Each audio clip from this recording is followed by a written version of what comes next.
Assalomu alaykum. Men boshlang'ich sinf o'qituvchisi Habibullayeva Nozima Mahmudovna. 10 yildan buyon ta'lim sohasida faoliyat yuritib kelmoqdaman. Shu yillar davomida o'quvchilarga bilim berish, ularning tarbiyasi va rivoji uchun mas'uliyat bilan ishlashga harakat qilib kelmoqdaman. Joriy yilda magistratura bosqichiga o'qishga qabul qilinganim esa mening kasbiy rivojlanishga bo'lgan intilishimning yana bir muhim bosqichidir.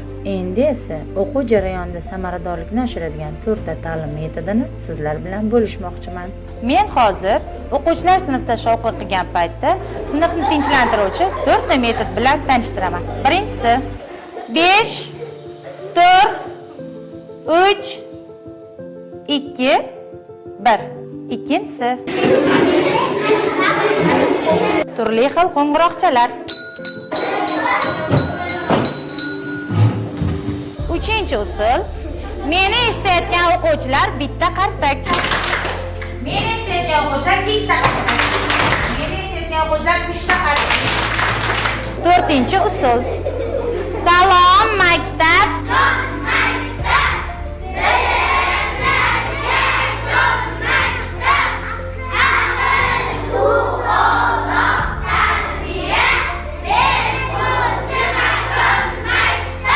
Ikkinchi metod svetofor metodi. Bu metodni qo'llash orqali biz o'quvchilar mavzuni qanchalik tushunishdi yoki tushunishmadi, tez va aniq aniqlab olishimizga yordam beradi.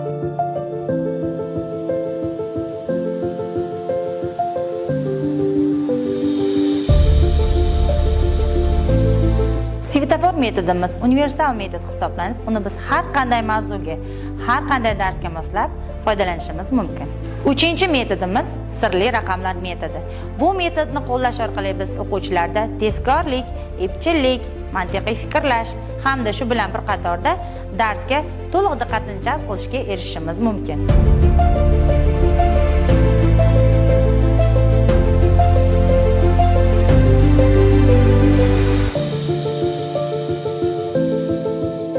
XXI asr texnika va texnologiya asri. Texnologiya barcha sohalar kabi ta'limga ham keng kirib kelmoqda. Men ham darslarda raqamli darslar o'tishga, raqamli texnologiyalardan faol foydalanishga harakat qilaman.